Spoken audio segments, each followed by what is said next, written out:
O samurai, que foi escravizado em Santos e nunca voltou ao Japão, 1903. O cheiro de peixe podre se misturava ao suor dos estivadores no Porto de Santos. Era 1903. Quando o navio Nippon Maru atracou, todos esperavam por comerciantes. Mas entre os passageiros, havia um homem que carregava algo diferente nos olhos. Um silêncio milenar.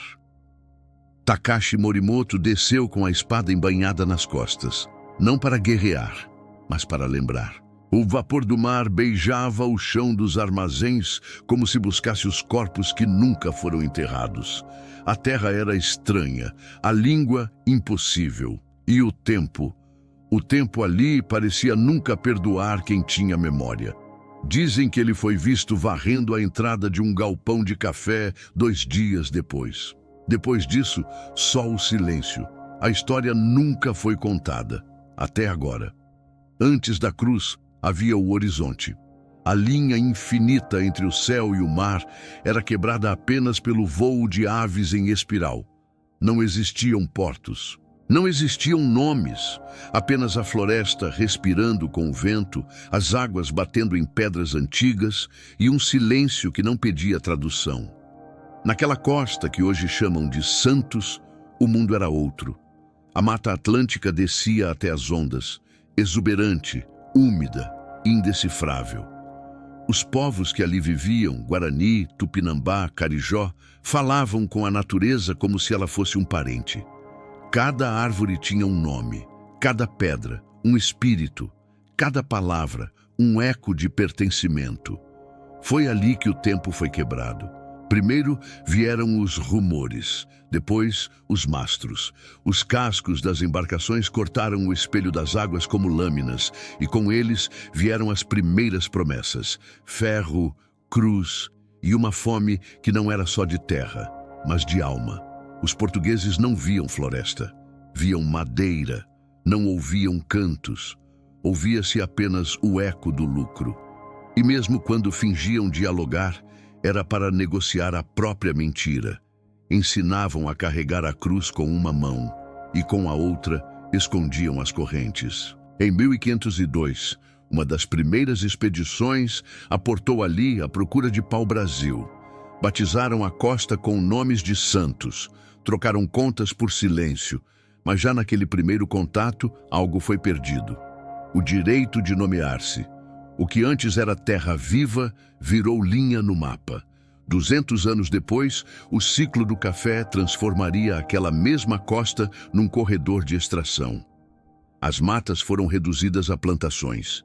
Os rios, desviados. Os morros, cavados. Na entrada do século XX, Santos já era o principal porto do Brasil. As sacas de café vinham do interior em trens que nunca paravam, empurradas por braços que nunca descansavam. Foi nesse cenário de modernidade brutal que o Nippon Maru ancorou. Takashi Morimoto olhou a cidade como quem olha uma miragem. Ele não sabia que aquela costa havia sido feita de apagamentos, que o chão que pisava já carregava camadas de ossos de outras eras. Índios africanos, ex-escravizados, libertos, condenados. Todos ali, sob o cimento, sob os trilhos, sob o progresso. A costa esquecida não era mais só geografia, era palimpsesto, um corpo violado, reescrito, calcado pela pressa do mundo. Naquela noite, ele dormiu num galpão, a espada deitada ao seu lado, embrulhada em pano cru. Ninguém ali sabia o que ela significava. Achavam que era um objeto antigo, decorativo, talvez exótico, mas era mais. Era seu último fio com o tempo que lhe fora arrancado. Takashi veio contratado como mão de obra, assim como tantos imigrantes japoneses que começaram a chegar ao Brasil após o fim do shogunato. Mas o que encontravam não era a terra prometida. Era um regime de trabalho opaco, sem contrato, sem volta. Uma escravidão disfarçada por palavras como acolhimento e trabalho honesto. Na costa esquecida, todos eram estrangeiros. No dia seguinte, ele começou a varrer a entrada de um armazém na rua General Câmara. Alguns o olhavam com desconfiança, outros com pena, mas ninguém perguntava, e ele também não explicava. No quarto dia, desapareceu. Dizem que o viram atravessar a rua do comércio com passos lentos, como quem caminha por dentro de uma lembrança. A espada ainda nas costas. A roupa já suja de fuligem. Depois disso, silêncio. A costa continuou recebendo navios. Continuou apagando pegadas. Mas o nome Takashi ficou registrado num caderno de bordo com tinta desbotada. Nacionalidade, japonesa. Ocupação, auxiliar. Destino, Santos. Nenhuma carta foi enviada ao Japão.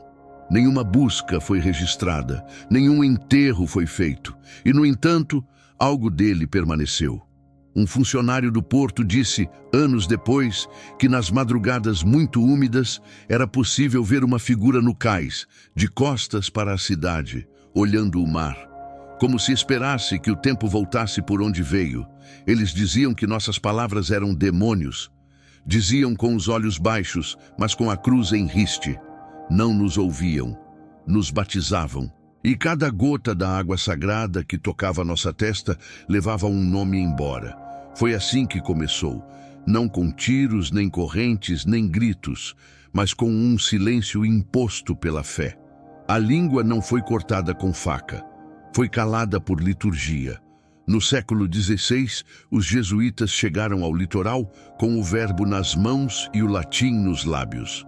Começaram pelas crianças, pequenas bocas cheias de perguntas e, em pouco tempo, vazias de respostas.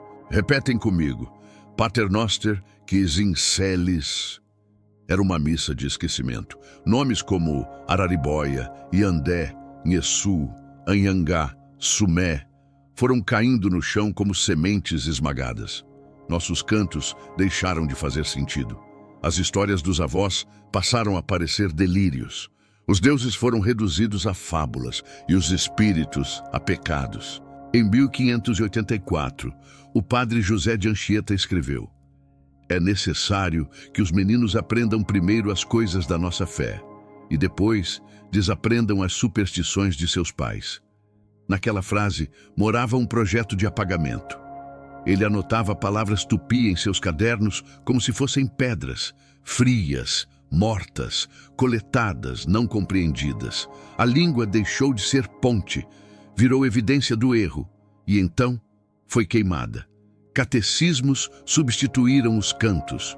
Orações tomaram o lugar das lendas. A oralidade, que sustentava séculos de memória, foi silenciada nas palhoças, sob ameaças, sob promessas de salvação. Para salvar a alma, é preciso esquecer o corpo que a carrega. E foi assim que nossos corpos foram apagados também. Não por morte imediata, mas por deslocamento simbólico. Cada aldeia convertida virava uma missão. Cada missão, um posto avançado da coroa. A língua portuguesa se tornava obrigatória. O tupi, criminalizado. No Arquivo Nacional do Rio de Janeiro, há um documento de 1758 com a seguinte ordem da coroa: que nenhuma pessoa fale o idioma brasílico sob pena de açoite. A partir dali, falar como os antigos era falar como criminoso. Em menos de um século, o Brasil nascia sem ouvir a si mesmo. A cidade de Santos crescia sobre esse silêncio. Suas ruas eram batizadas com nomes santos. Suas praças, erguidas onde antes havia rodas de dança e cerimônias de cura. E suas escolas, mesmo séculos depois, ensinavam a história sem os nomes que a fundaram. Takashi, vindo do outro lado do mundo, carregava um idioma que também havia sido ferido. Após a queda do shogunato Meiji, a língua clássica japonesa foi substituída pelo modelo estatal.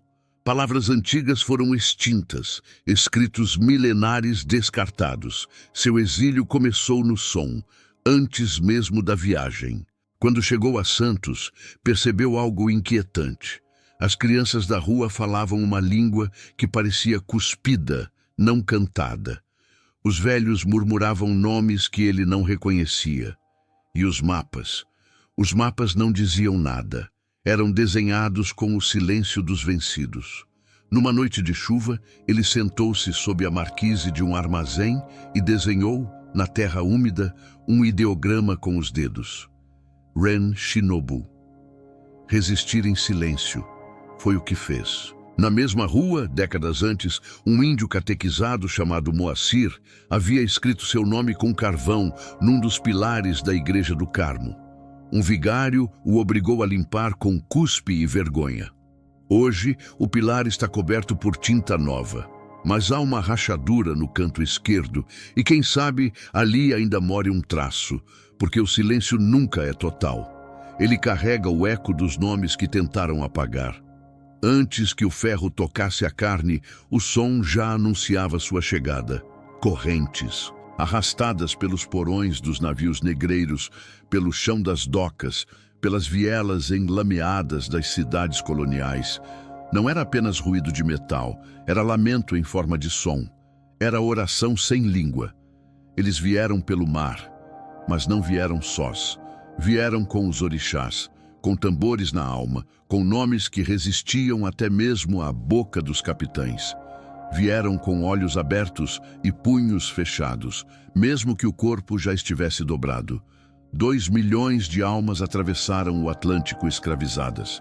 Muitas delas chegaram por Santos, mesmo depois de 1831, quando a lei teórica de proibição do tráfico foi assinada. O que era ilegal virou invisível, e o que era visível virou silêncio. Na madrugada de 12 de agosto de 1843, um navio aportou em silêncio na Ilha Barnabé, zona portuária de Santos. Foi descarregado antes do amanhecer. Não constava nos registros. Mas um diário, escondido até hoje no acervo do Instituto Histórico da Baixada Santista, anota: o cheiro de sangue era mais espesso que o da maresia. E os olhos de uma menina estavam virados para dentro. Ela não tinha mais nome. Ou melhor, tinha, mas ninguém perguntava. Era assim. O batismo vinha antes da liberdade. Ou melhor, antes da prisão definitiva. Recebiam nomes cristãos, idades aproximadas e uma função no registro de carga. Servente, mucama, trabalhador. A cidade inteira era construída sobre esse silêncio funcional. Takashi, décadas depois, passou pelas mesmas docas. Sentiu o mesmo odor de sal misturado com ferrugem. Viu os mesmos trilhos, o mesmo mofo nas pedras. Mas o que ele não sabia era que os ecos ainda estavam ali. O ferro usado para amarrar escravos havia sido reaproveitado para prender caixas de café. As senzalas haviam sido demolidas, mas os alicerces, enterrados no subsolo da cidade, ainda contavam histórias em noites muito úmidas. Os africanos que chegaram ali não eram apenas vítimas, eram portadores de cosmogonias milenares. Trouxeram com eles as palavras do candomblé, os cânticos em Yorubá, os saberes de cura, a arquitetura dos quilombos, os tambores que falavam com os deuses. Mas tudo isso foi rotulado de feitiçaria, de ignorância, de perigo. Os senhores proibiram as rodas, espancaram os que cantavam, confiscaram os instrumentos, e mesmo assim os tambores nunca pararam.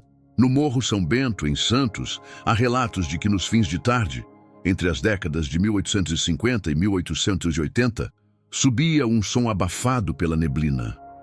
Era o som do agueré, chamado para Ogum, sempre no mesmo ritmo, sempre ao mesmo tempo.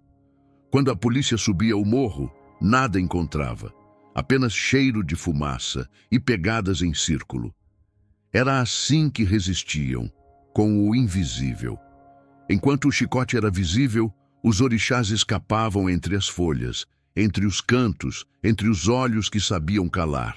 E mesmo com a dor, com a separação de famílias, com os castigos, com os estupros, com os leilões, a memória nunca foi totalmente rompida. Takashi, no seu silêncio, compreendia aquilo de maneira intuitiva. Ele também viera de um império quebrado, de um tempo que não retornava. Também sabia o que era guardar a alma dentro de um objeto, no seu caso, a espada. Numa manhã, encontrou uma mulher sentada ao lado da linha férrea. Pele escura, lenço branco, olhos como espelhos. Ela traçava círculos na terra com um osso de galinha. Ele se aproximou em silêncio. Ela não o olhou, mas sussurrou em português arrastado. Eles acham que esquecemos, mas Ogum nunca esquece o caminho. Ele não entendeu as palavras, mas entendeu o gesto. A mesma mão que desenhava a cruz também segurava o chicote. Era isso que ninguém dizia em voz alta, mas todos sabiam nos ossos. A missão, palavra que soava como salvação, escondia uma estrutura de controle. Não era o espírito que se queria redimir, era o corpo que se queria dobrar. Nos colégios jesuítas, o altar era o centro. Ao redor, os bancos da obediência. Na parede, uma imagem ensanguentada de Cristo crucificado, não como amor, mas como lembrete. Obedecei como Ele, sofrei como Ele, morram se preciso como Ele. As catequeses eram feitas em série. Primeiro, o nome cristão, depois, a reza, depois, o trabalho. Sempre sob a vigilância de um padre e de um feitor. Sim, porque nem todos os religiosos eram santos. Muitos possuíam terras, escravos, lucros. Em 1760, o padre Manuel de Paiva, que dirigia uma missão em São Vicente, anotou: não basta converter o negro à fé, é necessário dobrá-lo à disciplina. Disciplina, palavra usada como bênção e ameaça. Nos engenhos da região da Baixada Santista, as capelas ficavam coladas às senzalas. Ali, os escravizados comungavam de manhã e apanhavam à tarde. As hóstias eram oferecidas com a mesma mão que horas depois amarrava o tronco. O chicote, sempre ele, feito de couro de boi, trançado à mão, embebido em sal e vinagre para não infeccionar o castigado. Cada golpe vinha acompanhado de uma oração. Ave Maria. 1. Ave Maria. 2. Ave Maria. Sangue. As crianças viam, cresciam vendo e aprendiam a separar a dor da fé. Mas nem todos se calavam. Um homem chamado João Bento, escravizado na região de Cubatão, foi acusado de esconder folhas de abó no altar da igreja. Diziam que era feitiçaria.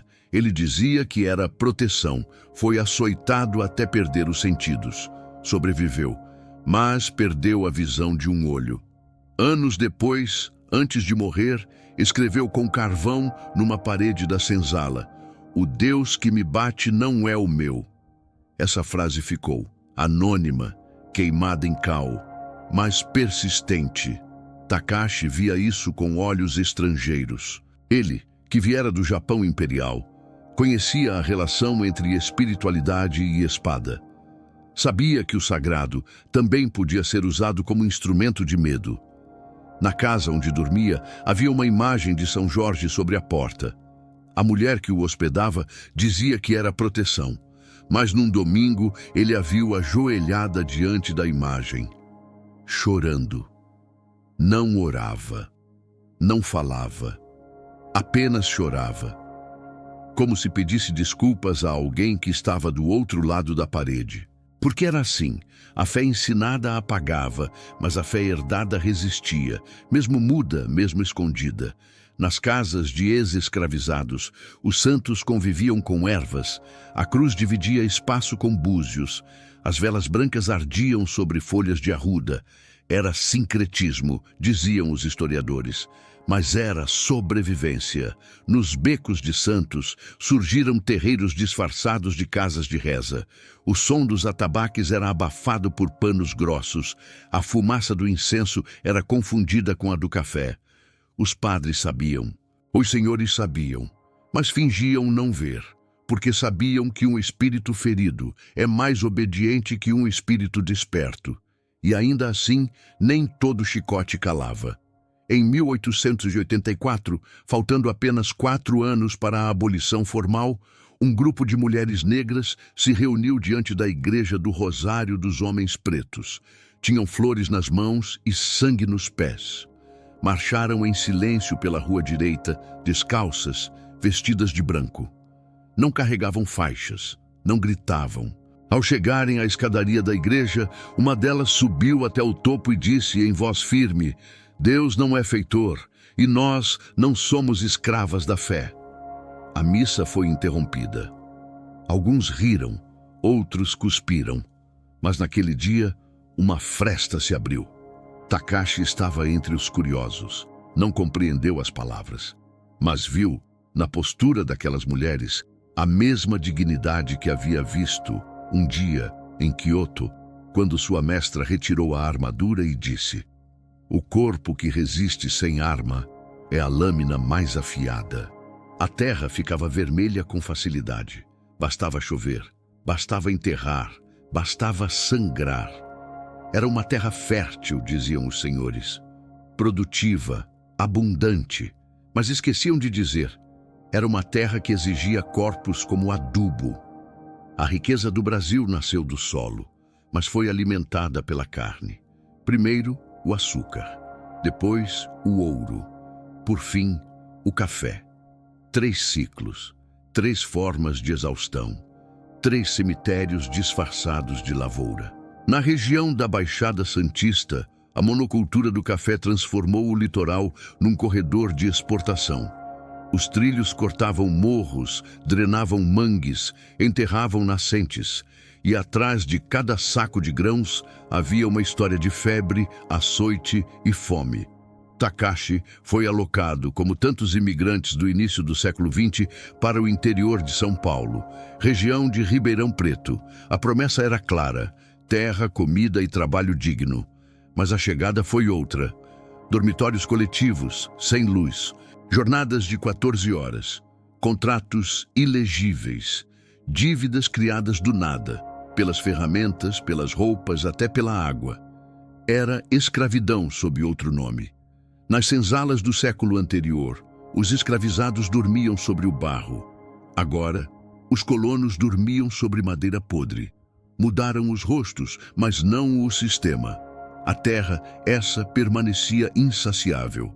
Em 1856, um surto de febre amarela matou mais de 2.000 trabalhadores em apenas 6 meses nas fazendas do Vale do Paraíba.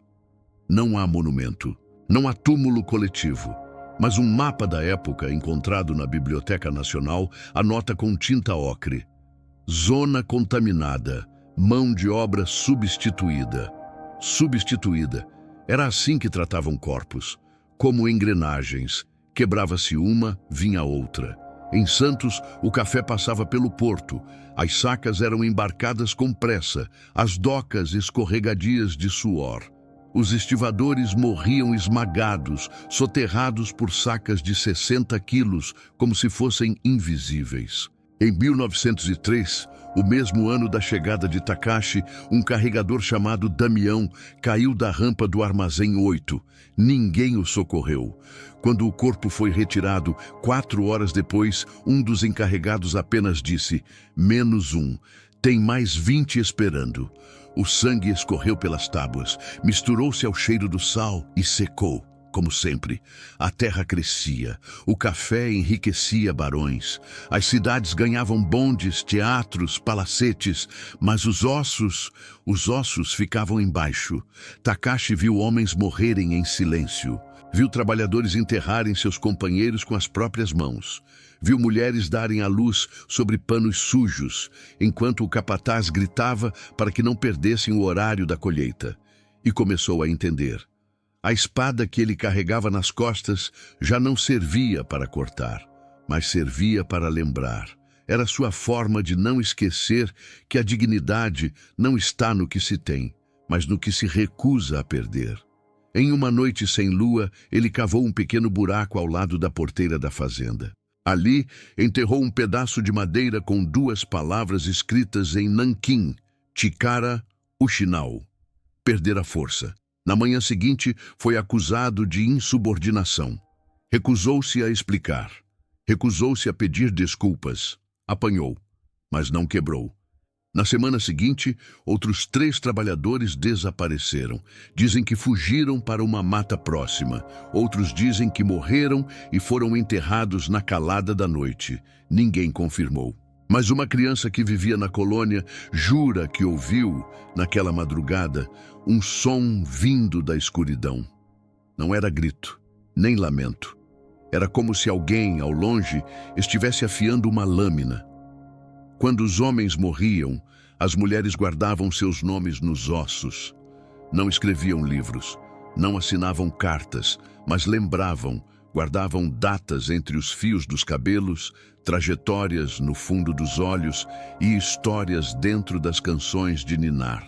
A memória do Brasil, essa memória viva que sangra, não foi preservada por arquivos, foi salva por mulheres, mulheres que costuravam com o mesmo cuidado com que enterravam, que pariam em silêncio e choravam no escuro, que escondiam ervas nas dobras das saias e palavras proibidas debaixo da língua. Mulheres como Iná, parteira na colônia de trabalhadores de Itatinga. Ela não sabia ler, mas conhecia o corpo como se fosse livro. Tocava a barriga das grávidas e dizia se era menino ou menina com precisão de calendário lunar. Uma vez, ao atender uma japonesa que mal falava português, ela disse: "Filho de guerra nasce em silêncio." A mulher não entendeu, mas chorou, porque entendeu com o corpo. Iná morreu aos 74 anos. Nunca saiu no jornal. Mas no fundo da gaveta de sua cômoda encontraram um caderno de capa de tecido. Nele, apenas nomes. Primeiros nomes. Centenas, sem sobrenome, sem data. Cada um era uma vida salva ou enterrada. As mulheres lembravam porque não podiam esquecer. Era o que as mantinha de pé. Durante os séculos de escravidão, foram elas que sustentaram os laços quebrados. Quando os filhos eram vendidos, elas cantavam as cantigas antigas para não enlouquecer. Quando os maridos eram mortos, elas criavam filhos de outros com o mesmo amor. Eram mães, curandeiras, bruxas, ladras, santas. E às vezes, tudo isso ao mesmo tempo. Nos conventos, as negras libertas varriam o chão com vassouras curtas, não por falta de cabo, mas por imposição, para que sentissem a humilhação. Mas ao varrerem, recitavam mentalmente os nomes das irmãs desaparecidas. Era uma forma de missa, uma liturgia secreta. Takashi viu isso sem entender, mas sentiu. A mulher que lhe servia o café todas as manhãs chamava-se Marta. Era pequena, curvada, mas com olhos que não piscavam. Um dia, ele derrubou a caneca por acidente. O líquido escorreu pela mesa e caiu no chão. Ela olhou, silenciosa. Depois disse apenas: "Derramar é lembrar", e limpou com um pano bordado à mão. No canto do tecido, em letras miúdas, lia-se: Lúcia, 1878. Ninguém sabia quem era Lúcia, mas estava ali, ainda ali. Num sobrado antigo no centro de Santos, uma mulher chamada Benta mantinha um altar improvisado. Tinha santos católicos, mas também tinha um boneco de pano, enrolado em folhas de bananeira. Ninguém podia tocar. Era o filho dela, dizia. Quando perguntavam quem havia sido o pai, ela apenas respondia: "Foi o esquecimento." Essas mulheres eram historiadoras sem título, arquivistas da dor, sacerdotisas daquilo que a história oficial tentava apagar. Em noites de temporal, rezavam em voz baixa, entre velas e lenços, não para pedir, mas para lembrar. Porque sabiam, o que não é lembrado, morre de novo. Em 1912, uma mulher indígena de nome Jacira foi internada à força no Hospital de Isolamento de São Vicente. Diziam que era louca, mas nos registros, uma freira anotou: "Fala sozinha em língua extinta, desenha espirais no ar, canta para o vento." Ela não era louca, era arquivo. Takashi, que também vinha de uma cultura onde o silêncio era código, reconheceu nas mulheres brasileiras um parentesco invisível. Elas não gritavam, mas resistiam. Uma madrugada, enquanto a cidade dormia, ele ouviu uma melodia vinda do quintal. Era Marta, sentada na soleira, balançando o corpo e sussurrando. A melodia era repetitiva, hipnótica, não tinha palavras, apenas sons. Era o tipo de canto que não se canta para o mundo, mas para os mortos. Eles chamaram de miscigenação. mas para muitos foi pacto. Pacto feito com medo, pacto assinado com sangue, pacto costurado entre sobrevivência e submissão. Nas casas grandes, os senhores escolhiam quem entraria nos seus quartos. As mulheres não escolhiam. E os filhos que nasciam dessas noites, confusas, violentas, abafadas, não sabiam se eram herdeiros ou lembranças do que não podia ser dito. Era comum ver crianças de pele clara na senzala e senhoras de idade com olhos rasgados nos corredores do café. Mas ninguém comentava. Falava-se em uniões espontâneas, em aproximações culturais, em mistura de raças. Mas, na verdade, eram alianças feitas com a faca encostada na alma. Takashi viu isso com os próprios olhos. O dono da colônia onde ele trabalhava chamava-se Augusto Barreto, homem culto, afeito às modas europeias. Tinha esposa e 2 filhos legítimos, loiros de colarinho engomado. Mas todas as tardes, após a inspeção da lavoura, ele passava pela cozinha dos fundos. Ali, uma moça de olhos apertados e mãos firmes preparava a refeição dos colonos. Ninguém sabia seu nome. Takashi a conhecia como Aiko.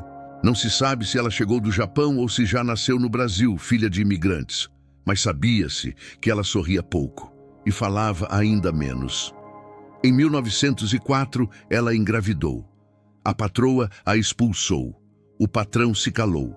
A criança nasceu na Santa Casa, mas não foi registrada com o sobrenome do pai. Aiko voltou para a lavoura com o filho nas costas. E lá permaneceu, por anos, silenciosa, como se o tempo tivesse parado para ela. O menino cresceu no meio do barro, dos trilhos, das falas truncadas. Ninguém sabia se ele era japonês, brasileiro, bastardo, livre ou prisioneiro de um segredo. E é assim que nascem os pactos, quando o silêncio se torna herança. Na senzala, filhos de senhores herdavam o tom da pele, mas não o direito ao nome. Herdavam os olhos, mas não a casa. Herdavam os traços, mas não o teto. E por isso cresciam com raiva surda. Não da mãe, não do pai, mas da ausência.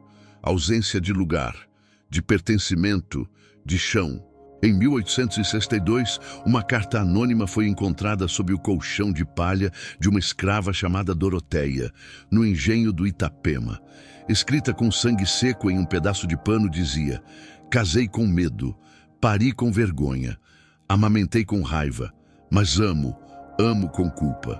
Não se sabe para quem era, mas sabemos de onde veio. Da fronteira onde o amor e o horror se misturam até não se distinguirem. Esses casamentos forçados eram estratégias de sobrevivência. Algumas mulheres aceitavam a união como forma de proteger os filhos, outras como forma de escapar da senzala. Mas nenhuma esquecia, e os filhos carregavam a cicatriz genética da ambiguidade. Nem branco o bastante, nem negro o suficiente. Nem senhor, nem cativo. Nem japonês, nem brasileiro. Takashi, mesmo estrangeiro, compreendia essa fratura. Ele também vivia entre 2 mundos. Também era visto como estranho demais para pertencer e calado demais para ser confiável. Certa vez, ao ver o menino de Aiko desenhando na terra com um galho seco, ele se aproximou. O garoto desenhava uma casa dividida em 2 partes. De um lado, uma mulher de olhos puxados. Do outro, um homem sem rosto. Takashi perguntou o que era. O menino respondeu: "Aqui é onde eu moro, mas não sei quem mora comigo." Silêncio. Takashi deixou, ao lado do desenho, uma pequena pedra preta, polida. Era um omamori, um talismã para a proteção. O menino o pegou com cuidado e sorriu pela primeira vez. Talvez ali, naquele gesto, tenha se quebrado o ciclo do pacto. Talvez ali tenha começado outra coisa, um acordo sem medo, uma lembrança sem vergonha, uma vida com nome. Algumas verdades não morrem, elas se escondem entre as frestas da madeira antiga, atrás de paredes falsas, no fundo de baús que nunca foram abertos. Em 1928, durante a restauração da antiga igreja do Valongo, em Santos, um operário encontrou algo atrás do altar de pedra. Um caderno envolto em pano grosso, coberto de mofo, com páginas parcialmente carbonizadas. Era o diário de um escrivão do século XIX. Seu nome? Manuel Ribeiro dos Anjos. O que ele registrava ali não era contabilidade, nem liturgia. Era memória. Crua, não autorizada. Um arquivo escondido. Na página 14, apenas uma palavra restava entre as cinzas. Santo. Em outra página mais adiante lia-se: hoje enterramos mais 4 sem nome. A terra já não os reconhece, mas eu os escrevo para que um dia voltem. A igreja abafou a descoberta. O caderno foi guardado, nunca exibido ao público. Mas uma cópia parcial chegou à Associação de Memória da Zona Portuária, décadas depois, pelas mãos de uma freira silenciosa, chamada Irmã Felícia. Ela não explicou como obteve o manuscrito, apenas disse: a história que se nega a ser lembrada se escreve sozinha. A partir daquele diário, novas pistas começaram a surgir. Nomes esquecidos reapareceram. Relatos apagados começaram a se conectar. Takashi, morto há anos, reaparecia entre as linhas, não com sobrenome, mas com um gesto. Na página 32, há uma menção. Um homem de olhos estreitos varria a porta do armazém todos os dias, sem nunca dizer palavra, mas certa tarde desenhou algo no chão com um pedaço de carvão. Um símbolo que ninguém entendeu. Parecia um olho ou uma lâmina. Era ele. Sua passagem por Santos não foi completamente apagada. Alguém viu, alguém escreveu, alguém escondeu. O arquivo escondido não era apenas um caderno, era um ponto de costura no tecido rasgado da memória. Outras descobertas vieram. Na parede de uma senzala abandonada em São Vicente, sob camadas de tinta e salitre, foram encontrados desenhos geométricos. Um restaurador disse que pareciam marcas de proteção espiritual. Uma antropóloga reconheceu como símbolos de origem bantu, ligados ao culto de Nkisi. Ao lado, uma inscrição mal apagada: Kalunga não dorme. Kalunga, a linha que separa o mundo dos vivos e dos mortos, segundo a tradição africana. Mais adiante, num cemitério clandestino próximo à linha férrea, ossadas foram desenterradas. Corpos enterrados sem ata, sem caixão, sem nome. Homens e mulheres. Alguns com dentes limados, prática comum entre africanos escravizados para preservar identidade étnica. Outros com moedas japonesas amarradas ao pescoço. Mistura impossível?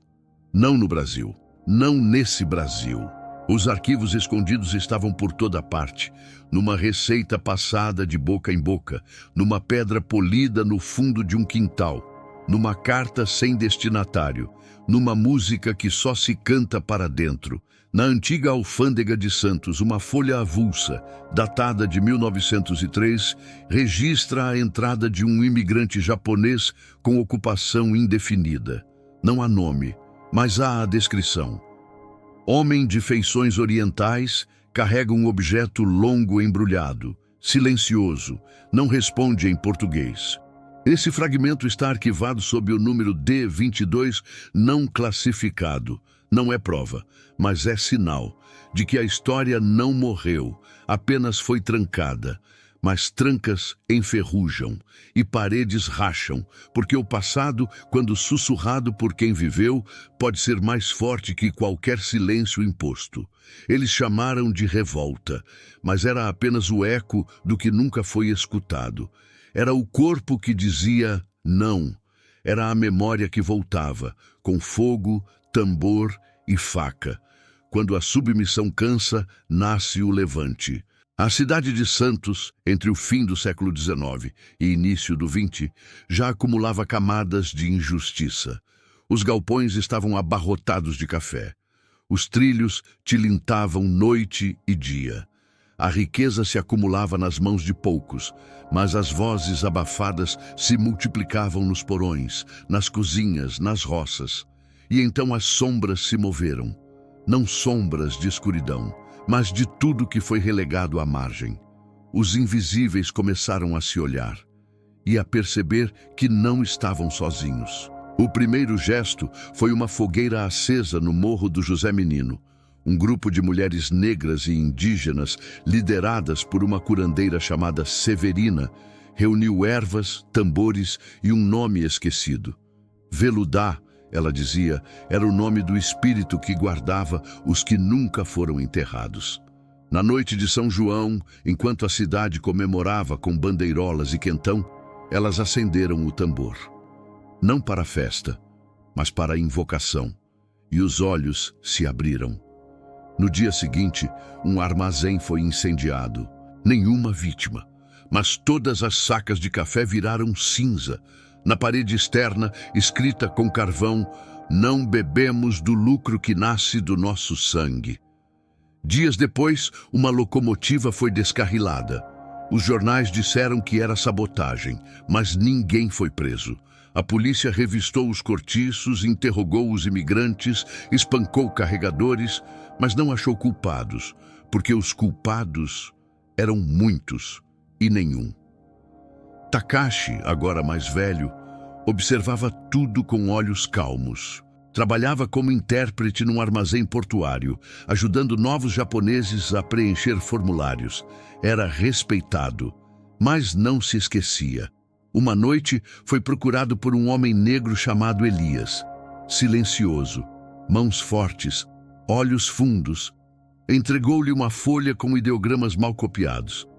"É verdade isso aqui?" perguntou. Takashi leu devagar.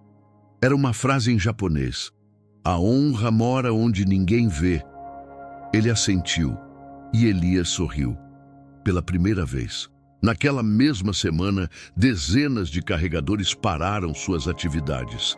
Não gritaram, não protestaram, apenas se sentaram no chão do cais e acenderam pequenas velas ao lado de cada saca de café. Silêncio, mas um silêncio que gritava. A repressão veio no dia seguinte. Cacetetes, cães, prisões. Mas era tarde. A chama já havia se espalhado. No interior, os colonos começaram a fugir das fazendas e formar pequenos acampamentos nos morros. Quilombos modernos, mesclas de negros, indígenas, imigrantes europeus pobres e japoneses renegados. Não havia uma bandeira, havia um som, um ritmo, um propósito. Eles nos chamam de sombras, mas somos raiz. Foi o que disse Dona Olívia, uma das líderes de um dos acampamentos no alto da Serra do Mar.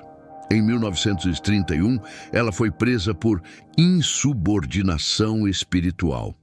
Nas anotações do delegado constava: "A senhora se recusa a abandonar rituais proibidos. Afirma ouvir vozes dos mortos.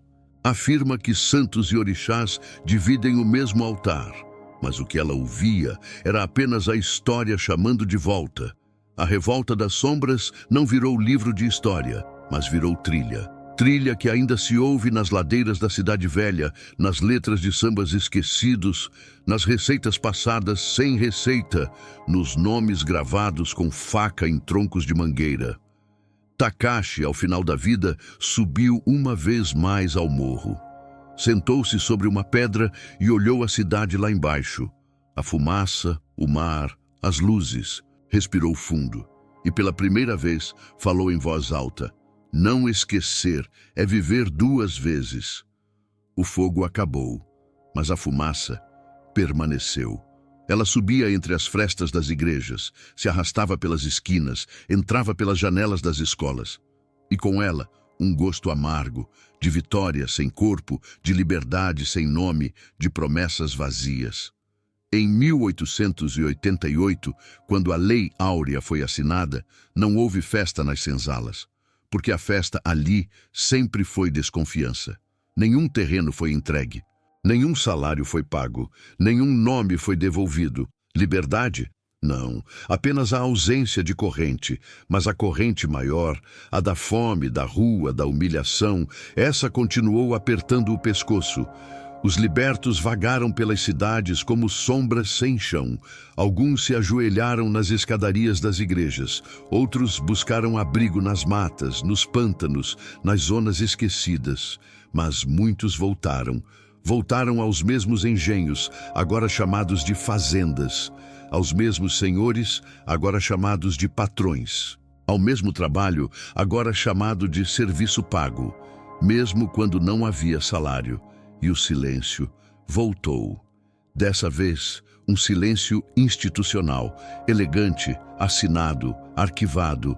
Os arquivos do Império foram lacrados, muitos destruídos, famílias inteiras sumiram dos registros, cemitérios de escravizados foram cobertos por cal, mapas de quilombos foram apagados à tinta. A história oficial começou a ser escrita com cuidado cirúrgico. Um país cordial, sem ódios raciais, unido pela miscigenação. E assim, apagaram o incêndio, mas esqueceram de apagar o cheiro. Takashi já era velho quando isso ficou claro. Vivia em Santos como cuidador de um armazém antigo. Caminhava devagar, mas os olhos viam tudo. Ele notava que as crianças nas escolas não aprendiam nada sobre os povos que vieram antes. Que os livros falavam de civilização, mas não diziam o que foi destruído para ela surgir. Que os jornais exaltavam o progresso, mas não mostravam as ruínas escondidas sob os trilhos. Um dia, durante a reforma do piso do armazém, encontraram um dente, humano, pequeno, com marcas de lima. O encarregado mandou jogar fora, mas Takashi pegou o dente e enterrou no quintal de casa, ao lado de um pé de taioba. Alguns ossos não devem ser esquecidos, disse, mesmo que não tenham nome. Em 1910, um antigo engenho da região de São Vicente foi demolido para a construção de uma escola primária.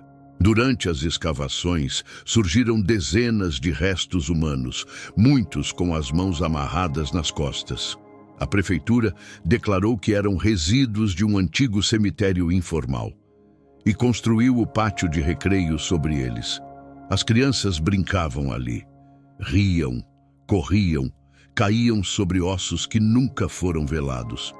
O silêncio depois do fogo é o mais cruel, porque parece paz, mas é apenas cinza sobre o grito. Em 1935, a casa de Marta, a mulher que havia acolhido Takashi nos seus primeiros anos, pegou fogo. Ninguém soube como começou. Diziam que foi curto-circuito. Ela morreu dormindo. No chão carbonizado, entre os escombros, os bombeiros encontraram um pano grosso queimado. Dentro dele, pedaços de papel, carvão e um caderno. Sobreviveu uma página. Nela, escrito à mão, com caligrafia trêmula: se não puder falar, plante. Se não puder plantar, cante. Se não puder cantar, chore. Mas nunca esqueça. Takashi guardou a página numa caixa de madeira. E com o tempo, deixou de falar. Alguns achavam que perdera a voz. Mas quem o conhecia sabia que ele só estava escutando os ruídos debaixo da cidade, escutando os nomes apagados nas paredes, escutando a história que o Brasil insistia em silenciar. E ali, sentado no banco da frente do bonde, com a espada velha nas costas, ele parecia uma cicatriz. Aquela que não dói mais, mas que insiste em não desaparecer. Chamaram de modernização, chamaram de república, chamaram de progresso. Mas os rostos continuavam os mesmos. Só que agora, mais limpos, mais brancos, mais silenciosos. Com o fim do Império e a proclamação da República, veio também a farsa da reinvenção. O Brasil queria parecer novo, mas para isso precisava esconder os escombros antigos. A solução? Esquecer. Esquecer os quilombos, as aldeias, os terreiros, os porões. E no lugar, plantar avenidas, fábricas, bondes elétricos, escolas com nomes europeus. Santos, por exemplo, virou vitrine da modernidade. O porto se expandiu. Os galpões ganharam novas fachadas. O centro histórico foi reformado com molduras Art Deco, mas as fundações eram as mesmas, e o sangue seco ainda escorria por debaixo dos trilhos. Na virada do século XX, o governo brasileiro iniciou o projeto de embranquecimento da nação. Vieram levas e levas de italianos, alemães, poloneses, alguns fugindo da fome, outros da guerra, mas todos recebidos como promessa de purificação racial. Cartazes da época diziam: trabalhadores brancos trazem disciplina, cultura e moral. Ao lado, uma foto de uma família negra, com a legenda apagada. Os afrodescendentes que ficaram após a abolição foram empurrados para os cortiços, os morros, as periferias e, com o tempo, para o esquecimento. A população indígena dizimada. Os japoneses tolerados, desde que servissem a lavoura. Os sírios e libaneses, chamados de turcos, forçados a vender nas ruas, sempre como forasteiros. Takashi, já com mais de 60 anos, era uma presença incômoda. Educado, disciplinado, mas diferente. Nas ruas cochichavam: esse aí é japonês, né? Estranho. Nunca envelhece. Mas ele envelhecia, só que em silêncio, como uma pedra coberta de musgo, imperceptível, até alguém tropeçar nela.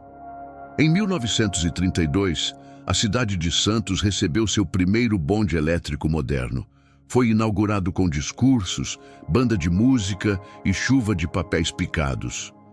Enquanto isso, a antiga estação onde os trabalhadores escravizados descarregavam sacas de café foi demolida, sem cerimônia, sem placa, sem registro. O progresso não gosta de espelhos. As escolas passaram a ensinar que o Brasil era uma democracia racial, que aqui todos conviviam em harmonia, que a escravidão tinha sido suave e que os índios foram integrados. Palavras escolhidas a dedo, para que ninguém perguntasse pelas cicatrizes. A história foi editada, capítulos foram arrancados, personagens foram apagados. Takashi, ao ler o jornal de domingo, viu uma matéria intitulada Japoneses, o perigo amarelo. Falava de desconfiança, de invasão cultural, de suspeitas contra imigrantes do Oriente. Ele fechou o jornal e não voltou a ler. Porque entendeu, não importa o idioma, o país ou o tempo. Quando o poder quer apagar, inventa um novo nome para o medo. E o medo sempre se pinta de branco. As crianças da nova geração já não sabiam o que era uma senzala. Achavam que quilombo era nome de bairro. Desconheciam os orixás e ouviam que o Brasil deu certo porque todos se misturaram. Mas a mistura não foi escolha, foi imposição. E o que não é escolhido não é lembrado com amor, é carregado com silêncio. Numa manhã de névoa espessa, Takashi caminhava pela orla. Viu um grupo de jovens jogando futebol onde, um século antes, havia um entreposto de escravos. Ninguém sabia, nem os pais, nem os professores, nem os guias turísticos. Ele então ajoelhou-se, retirou do bolso uma pequena pedra polida, a mesma que dera ao menino mestiço décadas atrás, e a enterrou ali, sem dizer nada, sem chamar atenção. A pedra era lisa, escura, e trazia um ideograma apagado pela erosão. G.I. Memória, porque os fantasmas do progresso não aparecem em fotos, mas caminham ao nosso lado, ouvem o que não dizemos e esperam, pelo momento em que a lembrança volte, com nome, corpo e verdade. A maré nunca para, mas às vezes devolve o que engoliu. Na manhã de 2 de novembro de 1973, dia de finados, o Mar de Santos recuou mais do que o normal. Pescadores comentaram. As velhas benzedeiras da cidade disseram que era aviso. E uma criança encontrou algo entre as pedras negras da ponta da praia. Um pedaço de madeira esculpida. Pequeno, curvado, com um símbolo que ninguém ali soube ler. Levaram ao Museu do Café, pensando ser peça de embarcação antiga. Mas um pesquisador japonês em visita, Dr. Kenji Tsuruta, professor de História Oral da Universidade de Tóquio, reconheceu imediatamente. Era um fragmento de katana, uma espada tradicional samurai, velha, quebrada, mas com o punho ainda inteiro.